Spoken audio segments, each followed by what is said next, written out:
Welcome to the Tuscarawas County Anti-Drug Coalition podcast, bringing you open and honest conversations about resources in Tuscarawas County. Now here's your host, Jodi Salvo. Hi, this is Jodi Salvo. Welcome to another Tuscarawas County Anti-Drug Coalition podcast. Today, I'm really excited about our speaker. We have Jennifer Kiko, Director of Outreach for Congressman Bob Gibbs' office. I am really going to have trouble speaking today, I can tell already. I'm delighted to have Jennifer here. She is a wonderful asset to Tuscarawas County, and I know many other regions. She is passionate about mental health issues and substance use issues, an advocate for treatment, for resources. She's had some background working at a treatment facility. But she's also someone that's always willing to show up here in Tuscarawas County anytime we have an initiative, we have an issue, to advocate for areas of concern that we have.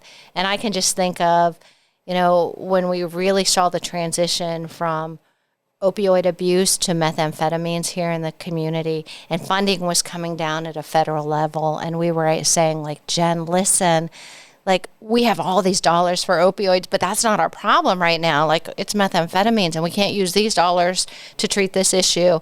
And Jennifer was so willing to listen, to bring other people in, to have these conversations, that Bob was able to take it back to a federal level. And I have to say, we had a little pre-conversation before we just went on air, that I was able to say, oh my goodness, the dollars are opening up, and we're able to use them in these magnificent ways. So with that, I just want to thank Jen for being here today, just being such a wonderful support for Tuscarawas County. And I'm also going to say in advance, I really appreciate her willingness to share her story, because you're going to hear her heart today. I absolutely know that. And the issue of substance use and mental health has touched her and her family. And I think that's what makes her so responsive to the needs in all these areas. So with that, Jennifer, I'm just going to kind of throw it over to you. Okay. Well, as far as experience in this area, I had a sister at about 62 years old, died of drug overdose. Her entire life, from the earliest age I can remember, she dealt with that beast. And prior to the understanding, and this is really just being very transparent, that it's a disease, we just thought she could be fixed. We had family members that thought that they could pray it away. And unfortunately, I kind of fell under that. She died in 2015. And so, most of my adult life up to that point, I, was very sad that this life was taken away, that she fell victim to that. And then, little by little, as I was in this role and became real experienced at the time, because it was just the topic that everybody needed help with, because our communities were dying at a record amount. I began to learn and had to deal with my own conviction. Because it was a disease, and it wasn't a choice. And so I don't know if that was what led me to really do a deep dive and understand the link, and even look at my own life in a lot of ways, because addiction isn't just drugs, and you're really filling a void that you can't describe. And so I began sitting down and having a lot of conversations and just using, where I am in this life to do whatever I can to help anybody, regardless if it's in Bob's district, if it's in, I think, Jodi, you know this, I looked for someone for 36 hours. Wow. I never even met. I had a friend call me, and he had nowhere to turn, and they couldn't find, it was his stepsister, they couldn't find her. And so I just dove in and used the resources that I had and kind of some stories that I wouldn't, they were lies at the time, I'll say it, because HIPAA was such a thing, but I found this woman, went into her ICU room and had no idea what I would even find. and just had a conversation and wanted her to know that there were so many people looking for her because they loved her. And I'll never forget, she looked at me and she was like, Who are you? What are you even doing here? And like, how are you in my ICU? You know, and I said, I can't explain it, but you just need to know. And she's like, people were looking for me. She had no idea. And it comes down to that. You know, we all need that feeling of love and value. And for those in addiction, they're shameful. That stigma is just, you know, over and over and over. They just don't even know how to deal with it. And it comes down to one thing. They just want to be loved. They want to matter. And they do matter, no matter what stage of addiction or recovery they're in. They matter profoundly to anyone that's in their life at that time. Jen, you were saying a little bit earlier that from Bob Gibbs' office, you all send certificates to recovery court. We do. And you said you need everyone, or you want everyone to know that their recovery matters. It matters. And that just says so much. And it's not a political move. I know it's not a political. I know your heart. I mean, it's because for so long, I wish, that I'll share with you, and this is really going to be hard, so forgive me. I'll cry with you if you cry. So, okay. So I have an uncle that was very dear to me, and I'll just give you a real insight to my sister's story. So our dad died when we were very, very young, and our uncle kind of stepped in and took that role for the family. He was a younger brother to my dad, and I'm from Georgia. My family is from Georgia and Ohio. And I was visiting him, and my sister Gloria was in the hospital. And she had cut ties, all of her kids had cut ties, other than her mom. And so she's a half-sister. Her mom and my other half-sister, they were trying to help her. And my uncle said to me, Jen, we need to go see her in the hospital. And again, now understand, I think it's a choice. And so this was probably back in 2014. It was in 2014. So we go to the hospital, and I'm trying to be a deliverer of hope in a world that I don't understand. Okay. And so for me, I wear my emotions on my face. So I remember saying to my uncle, okay, so you've got to give me a look. If I have that look on my face, it's not going to make her feel very comfortable, very comfortable. So she was there. And again, this is something I didn't know. She needed potassium. So she was dehydrated, and her potassium levels had dropped, which I think is pretty significant with addiction. So we go in, and I remember looking at her in the bed and just praying, make something here today significant enough for her to fight for her tomorrow. And I remember I had said to my uncle in the car, I don't know what to say to her. I don't understand. And he's like, you just be you. You don't have to worry about it. So we visit, we had a great visit, and I'd actually given her a book that I thought would be helpful, and kind of went on our way. Fast forward the next summer, 2015, my uncle actually died in my arms as my cousin and I were giving him CPR, and it's horrible. And Gloria calls the next day to see how I am. Okay. And my aunt and my cousins were at the funeral home. I had stayed back at the house, and we had a really, really good conversation. And, I told her I loved her, and, we went through, Barry and my uncle went through those horrible services, and she didn't come. And she had said she was going to be there. And, of course, the family backlash, I'm sure she's not here, and I was just like, guys, we're all doing the best we can in this situation. Sure. Let's not judge this. And so I leave Georgia, and I come home, and it's actually 2 weeks later that they find her dead in a ditch. And she had bonded her car. I didn't even know you could do that. It was a 96 Ford Taurus, and I think they tracked that she had gotten $960. And they weren't even able, it was June in Georgia. They had to use dental records to identify her.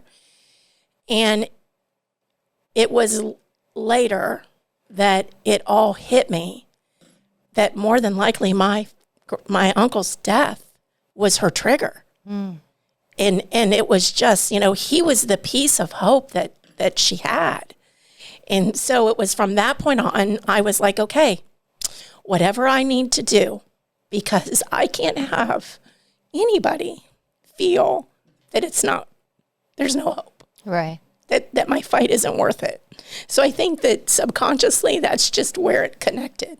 And so fast forward to the ICU room of a local hospital and I don't know what happened to her, but I know at that moment she was shocked that a stranger would come into her room and let her know, it wasn't just me looking for you. Yeah. Like I called Orvis. I was like, I have no idea. Can you look in that database that you have? And can you, and we did. I connected with so many resources just because she needed to know. And I would hope that anybody listening to this, your efforts are not without notice. And even if you don't think it matters profoundly. Everyone needs to feel love. And that's as simple as showing up and saying, I don't understand, but I'm going to walk this with you. You said so much in all that. So I want to break down a couple things. One is just to point out that, it wasn't that long ago that you didn't understand this whole addiction thing at all. Now, I'm sure as we talk a little bit about your story, this is not something that just happened overnight with your sister. But, there can be loved ones and family members out there that do not understand addiction and don't feel bad about it. It doesn't make sense. None of it really makes sense. Like when you just look at addiction, why won't someone stop? So it takes a little bit of time to understand the brain science behind addiction and then to understand all that comes with that. So people that really struggle with addiction, they don't want to be there. They don't. And you said the shame and guilt and all that is attached with it. It's just hard to understand. And it becomes like, I had a gentleman that I was talking to at a drug court in Medina County. And he explained it, and this is going to be real vivid, but this was really the best way for me to understand it. He said, and we're living in this pandemic world, he said it's almost like having a stomach virus and telling your body not to have diarrhea. And I just, kind of looked at him and was like, okay, that's probably a very good, you can't tell your body not to do what it's doing. Not to do what it needs to do. Yeah. And you fight the urge, because society tells you have everything for you. Why are you letting this control you? Well, it comes down to a disease. Yeah. And the guilt that I had from not recognizing that, it really is what fueled my passion. And so what I ended up doing, and God love Bob, because he just let me go. I just started meeting with, as many people. Well, first of all, let me back up and tell you about Congressman Gibbs. When my sister died, so I had been working for him for a little over a year. And when my sister died, so I had to have time off for my uncle. And then 2 weeks later, turned around and have this situation with my sister. And our family was devastated. And Bob called me driving back from D.C. It was a Friday. And he was like, listen, I just want you to know that we're praying for you. And whatever you need right now, I don't want you to worry about it work-wise. So, everyone knows I have a very deeply rooted faith. When you look at my story and you look at the depth in which the representation, not only in Tuscarawas County, but for this hurdle, I don't even know what we'll call it, it's amazing because I think at that moment, Bob understood this is so much deeper than what any of us can understand. Because I said to him, Bob, my uncle's death triggered her. He was a staple in her life, and she could be who she could be around him, and he loved her unconditionally. Yeah. And so when you think about that, and just how awesome the opportunity for so many to have someone be able to say, I got news for you. It's not the way that you think it is, and I will correct you because I lived it. And again, the guilt, that just encompassed all that became so much for me to bear because I probably could have done a lot more given the opportunity to have an understanding of what she was dealing with.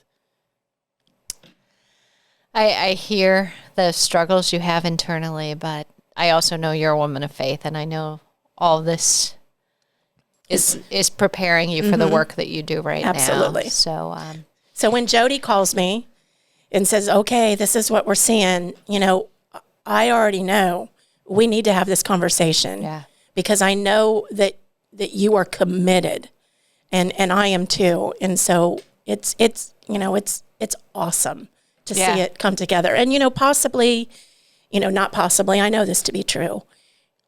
God knew I would be strong enough to go through that. Mm-hmm. And it opens the ability for understanding on so many other levels. Yeah. And so he was like, you, my child, have to take this. So I take it. Yeah. I'll have a conversation with him later about that. But I do think it's just really neat to understand you've had the Crash Course 101, like everything, probably 401 at this point. But for people who have loved ones that are struggling, no, you don't have to have all the answers. But if you can love someone through this, that's all you need to do initially. But the educating yourself on this issue is huge. And there's so many opportunities to do that, especially here in the county. Like we have so many opportunities, have events, educational opportunities. We're going to have a great speaker in Tuscarawas County in April from Addiction Policy Forum that really can help you understand addiction. She's probably the best presenter that I know on that. But the more that you understand, and then the more you just immerse yourself in listening to stories and see that transformation from someone struggling to a life well lived. And I'm going to say a shout out to, those people that are actively fighting the fight right now with in their addiction recovery process, and those persons in recovery who are just supporting each other. Just to know, hey, we got your back. We care about you. Each person has value and worth, and you make our families, our communities better. Just your recovery matters to each one of us. So that could be so simple as, changing the way that you're looking at that person. Yeah. Just looking back at them with love and not judgment is huge. You don't have to understand it, but you can love them anyway. Yeah. And especially in today's day and age, we need so much of that. Yeah. We need to drop the stigma and remind everyone that they are valued and they are cherished and they're loved. And Amen. And it could be as simple as change the look on your face. Mm-hmm. When you see that person that, might be struggling, or you come in, to a grocery store and, we all have that person that we think that looks like they don't need that. Right. That shame they are the hardest. Like I know for a fact that my sister was harder on herself than any of us could have been, because she didn't want to see those looks back. Yeah. She was 60 years old. Like, think about it. She fought her whole life. She knew this road. And how different could it have been if we just would have been there to listen? Maybe in 2015, we didn't have what we have now. Right. But, one of the things that is really important and we can do as a community is provide those in recovery with the avenues to stay in recovery. And it could be as simple as helping them get their driver's license back. Yeah. Something as simple as, working with the custody battle that they're going through. Alleviating some kind of, court costs. Yeah. Those are the things that trip them back up. Right. Because it's, and we all get there. This is not just someone in addiction. We all are faced with storms that we have no idea how we're going to get our way out of. Right. Some of us have the ability to maybe, finagle our way out of it. But we've been there where we're like, I don't see any way out. And so, just those hurdles, any employer listening that opens up an opportunity for someone in recovery that might have huge, some court problems on their resume, huge. You have, the trick is you have to love your life in recovery more than you liked your life in addiction. So how do you do that? How do you show success? You give the elements, one step at a time, one rung of the ladder at a time. And, we worked, when I was with the agency that I worked for, I had a conversation with Community Legal Aid. I was like, can we, tap into you? Can you come into our residential facilities and tap into those, who knows? Well, that was huge.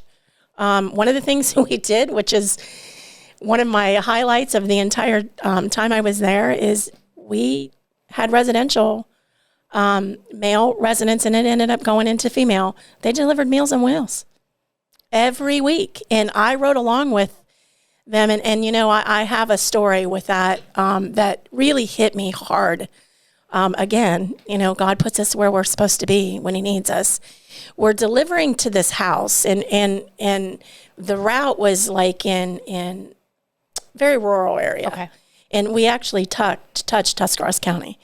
And the guy started talking about, the majority of the people they were delivering to, and they're all tatted up and have their piercings. And they're talking about, these are senior citizens. And they don't even, one of the houses didn't have a door. It was just a screen door, and it was wintertime. Can't we do something to help them?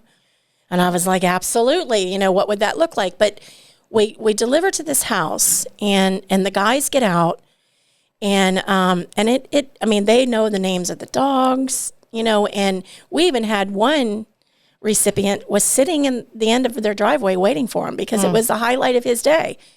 And anyway, we get to this house, and it's an elderly woman, and she has these two dogs, and the guys are talking about the dogs, and they're arguing about who's going to get out of the car or get out of the van to give her the meals, because not only do they want to see her, they want to pet the dogs.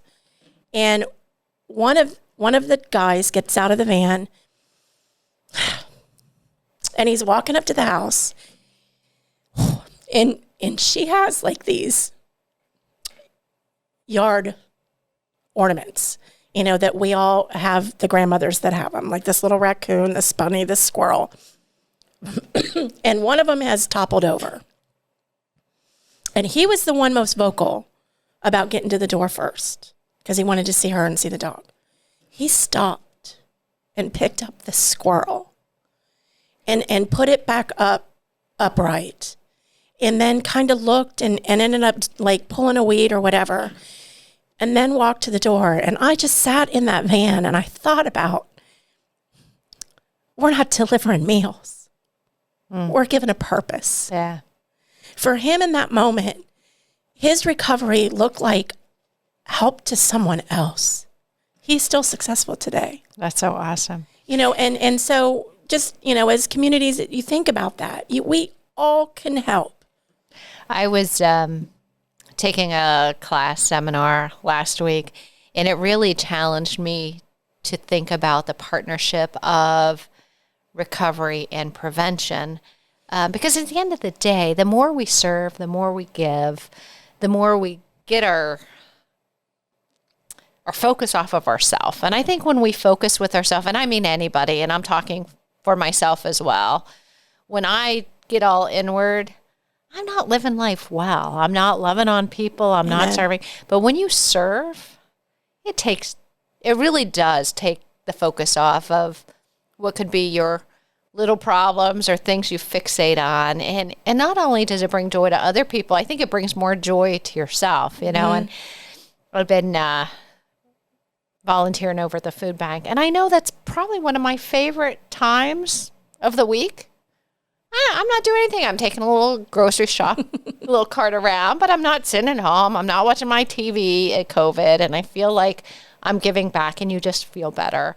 But I think there's a lot of people in recovery, you know, come serve, and you'll see how much Absolutely. we want to do life together. Absolutely. And how much we understand the difference you can make in our community, that we all can together. So I just love that, you know. Well, and more so for that person in recovery reaching out to the community, you're helping curing that stigma. Absolutely. Because they don't expect you to be there. Absolutely. You only care about yourself. No, that's not true. Not at all. You know what I mean? And so, you know, that full circle moment, you know, and for Dakota at that moment, you know, he got back in the van and I was laughing, and he's like, "Why are you laughing at me, Miss Jen?" You know, and you have to think about, like, some of the ideas that I had were like, I remember the board of directors, you know, came in and they were like, "So we're delivering Meals on Wheels. You want to ride along? You want to see how this is working?" And you know, I think they still do it to this day. I mean, I've come back to Bob's office, but, you know, I just, that thought of sharing the story that we're men's residential recovery, delivering Meals on Wheels to you, like the light bulb that went off to that population, like, well, you guys, you know, we all need purpose. we all need purpose. Amen. Yeah. If in your addiction, it's focused on who you are and just the junk that comes along with that, you've lost sight of who you were created to be. Absolutely. And when you share that, you also share that the recovery community is essential. Absolutely. They're necessary. We need them. Absolutely. So, Jen, tell us a little bit about your family then. Okay. Because you said your sister had struggled for a while, and I could tell you have had some light bulb moments, and you had mentioned just addiction. So where did that come from in your family? Where did that come from? Well, was it biological? Was it a home environment? Do you have any insights on that? you know, I think it's probably a little bit of both. Okay. Honestly. You know, I'm from the generation that we didn't talk about the things that happened to us. You know, when my father passed away, you know, I took on and I know that my brothers and my sisters did the same thing. We needed to keep mom together. Okay. You know, so, and we were all very young. I was 5. My younger brother was 3. What was the oldest sibling? 13. 13. Okay. And so I think 12 or 13. So, and she actually, my sister Tracy, became more of the partner to my mom. Okay. And her protector, you know, and I think that was exactly what she would have done regardless. But, you know, it was like, you can't bring that to mom. You know, I think for a while she appeared very fragile. And so maybe, and how kids internalize what they're saying. Absolutely. You know, Absolutely. what was really happening and what you internalized as young people. Well, and you know, as young people, it's, you know, we just want to make sure, we just want to know we're loved. Yep. Period. And safe. You know, those are the number 1 and number 2. We love and we're safe. And if you remove that in any capacity, you're going to try to get that from somewhere. Sure. And so if you're born with that gene, it's going to connect and it's going to take hold no matter what that drug of choice is. And, you know, I can only tell, my addiction is food. I work through it all the time. I praise God, I recognize it. Would have you recognized it without kind of Nope. understanding this whole addiction process. No. Okay. You know, and again, I had a very traumatic childhood. I was sexually abused as a child. And so for me, that safe and that love was gone. And so Kraft macaroni and cheese became my best friend. You know, I still have it in my house and I try not to eat it. If I'm eating Kraft macaroni and cheese, there's something going on. It's a bad day. It's a bad day. But you know, it's that, and it's not the food, it's the feeling. Yeah. And so anybody with any kind of addiction, if it's gambling, we've had it all over. Gambling, tobacco, drugs, alcohol. It's not the need to consume it. It's the satisfying feeling that you get from it, you know, because you can't put your finger on it. You know, I said to somebody in an interview one time that when you're numb, okay, so I'll share something, and this is real deep. I was going through a very, very, very bad time in my adult life, and I was on a bike on the towpath, and I remember riding and thinking, you know, how do I describe my pain? And in my brain, if I could cut and bleed, that would give me some kind of mark that this is the way that I'm feeling. Now, I didn't do that. But in that moment, it hit me that for some, me being one, not having the ability to truly share how you feel is a problem. Yeah. Because how do you cure the problem if you can't share how it feels? So numb is a feeling that you're going for. So think about the feeling that you don't have if you're not numb. So it's like, it took me a long time and a lot of counseling. I had to deal with the trauma that I had as a child to understand that this isn't my fault. Mm-hmm. Still struggle. And that's every single person going through that. It's hard because I think that we just don't understand. Sure. Like, how does this happen to me?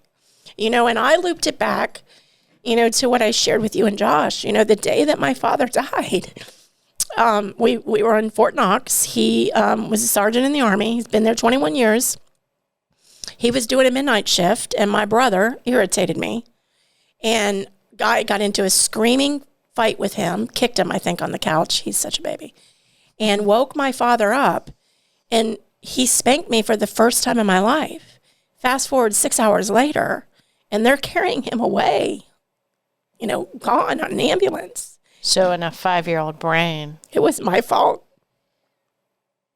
100%. I'm so sorry, Jen. I know you know in your adult brain. It was clearly not, but I can kind of get for just that young person how confusing that is. And Jodi, the reason why I'm emotional is not because of what I went through, but there are so many people dealing with that right now on some kind of level. You know, I mean, as a child, if you watch your parents go through any kind of storm or any kind of challenge, you just want to fix it. You know, because you don't want to see that struggle. And Jen, I so love your willingness to be honest about this. And I want people to understand. I love that you're saying, yes, my sibling ended up in active addiction with drug and alcohol. Yours was food, but we all have something. I mean, you don't get through life unscathed. So it's so important to understand we tend to try to self-medicate. I think that's our natural just nature. Let's take care of this. Let's deal with this. And if you don't have the tools and you don't have the resources, the things that we try to self-medicate with end up tripping us up. Absolutely. Let alone when it is drug and alcohol, because then it changes your brain. And now you're dealing with not only I haven't dealt with these unresolved issues, but now I'm addicted to a substance. And the fallout from that, whatever it looks like. Catastrophic. You know, financial, you just go through it, you know, and.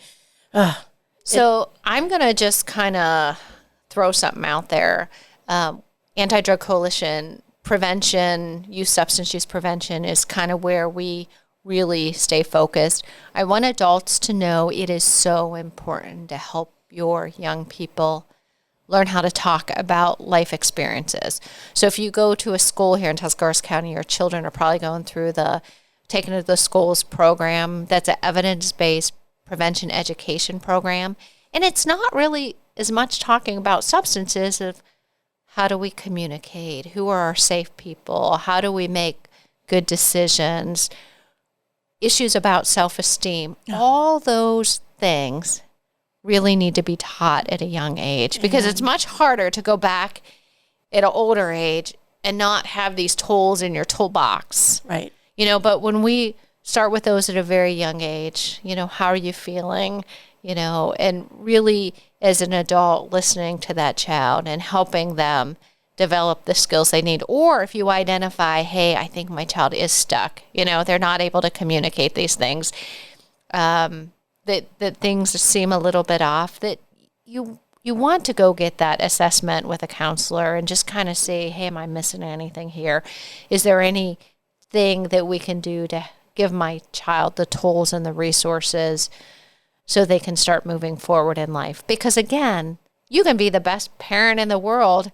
Your kids are still going to face adversity. Bullying, right, absolutely. Maybe not fitting in. No matter how well you're trying to develop their self-esteem, it might not translate well from what you're trying to hand off to that child to what they're receiving. So I'm just going to say all of us face adversity, but where it's really important is, okay, let's just know we need to work on this front end to give people the tools and the resources to work through some of these issues. If your young person or yourself has been through something like child molestation or whatever that trauma is, get the help early so you're not developing this narrative in your head, which often takes you to blaming yourself. Right, absolutely. And just, getting that quick fix at a much younger age is probably super helpful. And it's not too late if you haven't at the young age. Right. It just probably takes a little more time and a little more intentionality and work. And I feel like, and I feel the need to share this too, because I have grandkids and, and when I'm with them, one of the things that is really important to me is to listen to them, to put my phone down, and to make memories, because it is, I was making silly flowers with my granddaughter earlier this week during the snow day, and it gave me an opportunity. She's going to be 9 in April. It gave me an opportunity to talk to her, to remind her, there isn't anything that you can ever do that I won't love you through, and the way that, I've thought about this. So my mother did not, actually today is my mother's birthday, believe it or not. And before she died, I don't think she knew. Well, I know she didn't know, because again, as a child, I really feel the need to protect my mom, because that was evident to me. And so I've often thought about, okay, so, anyone that doesn't share what they're walking through, any child that doesn't share what they're walking through, they're afraid of the response. So my biggest fear is if I take this to an adult, are they going to look at me to blame? Or how? And so I just didn't. And so the way we respond to these problems or these challenges is going to lay the legacy of the success. And so even if my mom would have freaked out, how bad would it have been? Right. You know what I mean? And so when I say to parents and to any adolescent or young person that might be watching this, might have tripped over this, think about what's the worst thing that could happen with you going forward. Okay, say you started using, somebody pushed you into it. You want to go to your parents, but you're afraid of their response. Okay, so if they yell, okay, they yell. But if you don't, in 5 years, what's that road going to look like? So wise, Jen. And Great actually, advice. I mean, I truly look at everything in that. Okay, so if I take this now, what's my impact going to be in 5 years? So it's the response. We're all going to freak out. Yep. You know, even on our best day, we're going to freak out. I always tell my children, like, just know I am going to freak out. I'm human. Just know it's going to happen, but I need to go through that process before I can get to this. Okay, well, now let's talk about it, you know. But I do kind of prep them that way. Like, I mean, and that's good that you do that, because that response is because you're inwardly looking, how could I have done this different? You know, I failed my kids. You know, it's just the noise in our head, but we cannot allow that noise to stop what really needs to happen.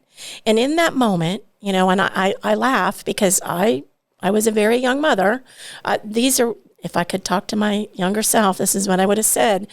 But it's in that moment that the most important thing you can do is, okay, I love you. Yep. Even knowing this, I love you. I don't know how we're going to get through this, but I know that I can figure it out.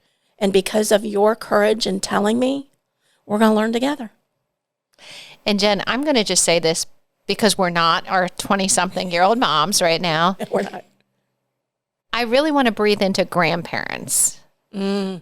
Because your 20-something or 30-something child still might not be quite ready to hear some of this or take this in, because there's something about a pride of life that I think happens at 20 and 30. You're going to be the perfect mom and you're going to have the perfect children. And so you might not be ready to just embrace. The world kind of goes sideways from time to time. But grandparents have such a unique role in our young people. And sometimes our 20 and 30-year-old adult children, they're really busy trying to balance work and afford things and go through life. And they might struggle to sit down and cook dinner and have those conversations or make the crafts, you know, because they're tired, you know, depending on how many kids and what's going on. But grandparents, neighbors, people that just have some time, invest in young people. Absolutely. First of all, they're hilarious. You know, when you have the ability, and grandparents have that unique ability. We have a lot of wisdom. You know, we've already been through and we don't get rocked as much. No, you know, you can pretty much tell me anything. Exactly. That is exactly right. Like, okay, well, all right. Yeah. Okay. There's that. Let's figure it out. Yeah. You know, I was watching a show the other day. This is funny. And the grandparent, and I would say that my kids would probably share this, and my grandkids would too, because I'm crazy. And the grandmother was unruly. Okay. And the teenage kids were like, Grandma, like, you're a grandma. And in that moment, it struck me as funny, because I wanted to reach out and let those parents know, you're doing your job. Yep. Because your kids just caught your parent doing something they shouldn't be doing. You know, now I don't want to ever be that grandparent, but, you know, those are little teeny tiny moments. You know, there are so many amazing little moments in life where you're like, okay, they got it. Yeah. You know, so it just opens up the door. You know, in my house, we have the attic is the kids' room. And there's a list of rules that we came up together that are on the wall. And it's, if you're coming in here, I don't care if you're my daughter or my son-in-law, my daughter-in-law, or my son. These are the rules in this room, and we're abiding by them, because this is a place where my grandkids, if they get into, and it's, you know, probably subconsciously I did this on purpose, so that if they get into something that they don't know how to control or what even to do up in that room, they can say whatever they want, and I'm not going to judge them. You know, I might crack them over the head or give them a look. You know, I mean, that's unjust. I'm not really going to crack them over the head. But it's just an environment for them to let their guard down and know that, no, there is nothing you can ever say that's not going to make me love you more. Well, and even to add on that, and you've mentioned this, as a child, your innate need was to protect your mom. And I see that over and over and over with young people. So again, they might be willing to say something to grandma or to grandpa or youth group leader or someone else that's going on in their heart, or feelings they have that they don't want to tell their parent. And it's really because they don't want to tell their parent, someone's picking on me, because for whatever reason in their young mind, they think it just might be too much. It's going to hurt their mom to hear that, I might not have friends at school right now. Right. But they might be willing to say that to a grandma or another adult that's willing to just invest that time, the energy, and ask those questions and respond in a non-judgmental, completely loving, accepting way. It's the best thing you can ever do for your kids. Put your phone down. Love them unconditionally, and really just not even just say love unconditionally. Live it. Yeah. No matter the circumstances. And we are very fortunate because, we do understand the extreme need for prevention. And I don't know, Jodi, if you've ever thought about this, but another thing that prevention does is it opens up the opportunity for a conversation. Mm-hmm. If you bring that information to a child in first or second grade, and I didn't know that was what was happening to me was not what every family did. Yeah. I had no idea because it was what I was living. And so children believe that. So if, prevention is huge because then they get the understanding that, that isn't what happens in all families. Right. So now what do I do with this information? And where do I go? It really establishes an opportunity not only to teach in that moment, but to open up the thought process of, well, maybe this isn't something that everybody does. Right. I know one of the things that, honestly, I've had this conversation probably 3 times this week. One of the things my staff does in the school with younger people is they have this worry jar, and the kids write in what they're concerned about. But I've had multiple, like 3 times this week, someone say, my child brought home the worry jar. Oh. And then they had a conversation with their parents, and they're like, they were worried about this? You know what I mean? But it created that opportunity to have that conversation. And even if it might seem little to the adult, that's where that child's at. They're worried about something, which can create needs to self-medicate or feel or try to feel or whatever that might be. Well, and you touched it. Our family, my thing's falling off my head. Our families, especially now in the middle of this pandemic, they're bogged down with so much. You know what I mean? And so the worry of, is this really going to be bad? Right. Might open up that opportunity for, not only for the child to be able to share, but for the parent to take a step back and go, you know what? I do have the news on all the time, or, we talk about this all the time, or, and I did it. I was guilty of it. And here's the really good thing when you're young and you're a parent just trying to get through each day. You're going to make mistakes. You said it. There are no Norman Rockwell moments ever. And trying to be perfect might just be this thing that you need to let go. Yeah. Because you know what? Our kids need to see we do make mistakes. That was probably, when I look back on parenting, when I learned that perfection was not my goal. I think my kids ended up healthier, our families ended up healthier, and they learned skills that you need in life. Because, we're not aiming for perfection. We're aiming to do life well. And we're raising adults. Yeah. We are raising adults. We're not raising children. Right. Can I share a really funny story about the Norman Rockwell moment? So Christmas Eve, my daughter was probably in 5th grade. And I was singing at church and having the whole family over. That was a little trick I used. Like if I got involved with the church, my family would go to church to watch me. And so we're having all these people back, and I'm leaving to go to the church for rehearsal. And my daughter says to me, I'll vacuum. I'm like, beautiful. That's wonderful.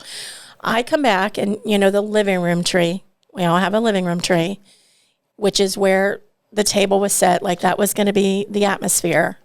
It's Christmas Eve. It's snowing. It's going to be beautiful. This Norman Rockwell moment is going to go down in the memory. It's happening. I walk in and every single light on the Christmas tree is blown, like to the point where the glass is black. And I'm like, I've been gone for an hour. Like, what in the heck happened? Well, I walk in and the vacuum is plugged in to the Christmas tree lights. to the Christmas tree lights. And it's just laying there, like open, like it happened. And my daughter ran to her room and she had locked herself into her room. And I remember standing there and going, okay, this is going to be the memory that I remember about this Christmas. But the fact that my daughter is locked in her room because she thinks she just ruined Christmas. So again, that response is so important. Yeah.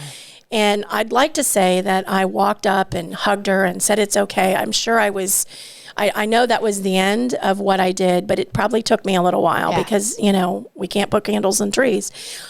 But okay, so the Christmas tree isn't going to be lit. But I remember walking into her room and her sitting on her bed and she had been crying. And I looked at her and I was like, Chelsea, none of that matters. Believe it or not, even if the whole world goes black tonight, we are still celebrating the birth of Jesus. Amen. And so, when you think about our response, that could have been a pivotal moment for her.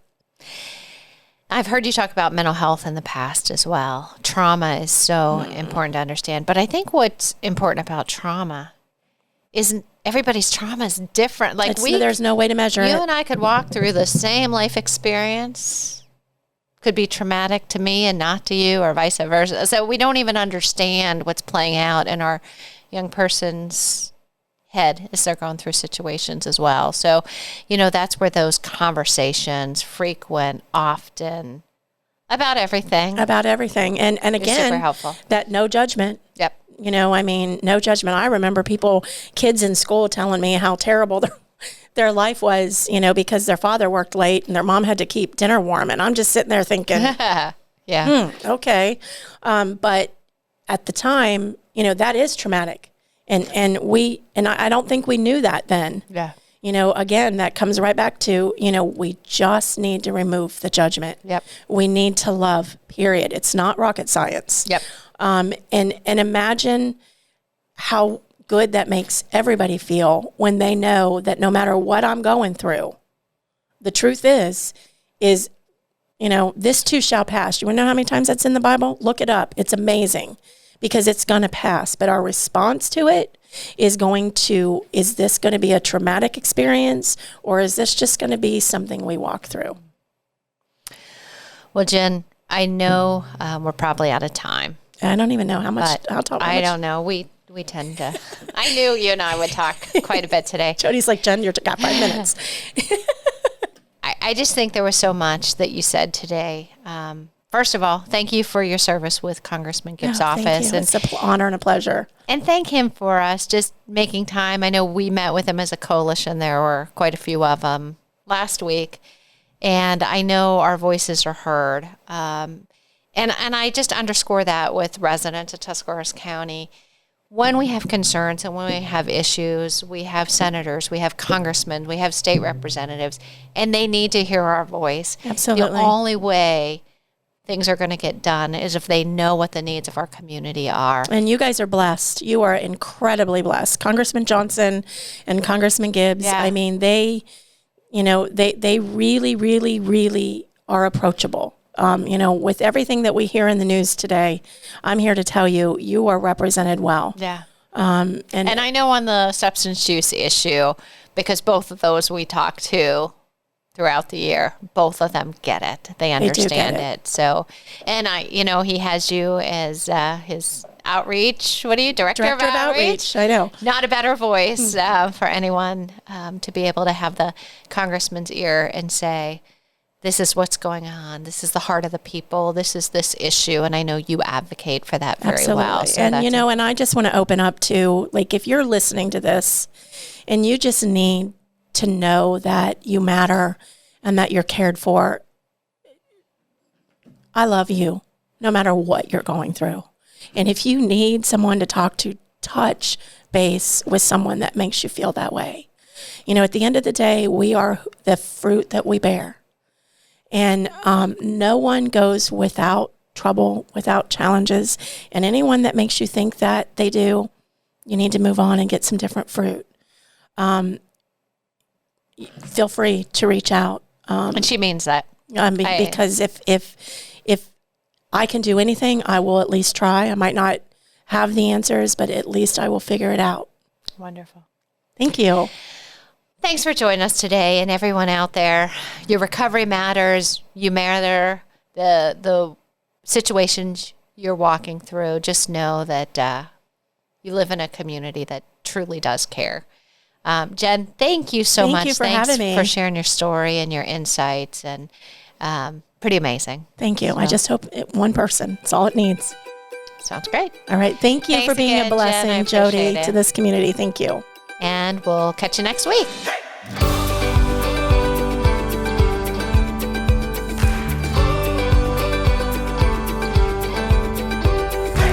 Thanks for listening to this episode of the Tuscarawas County Anti-Drug Coalition podcast. Please follow us on Facebook and visit our website at adctusk.org.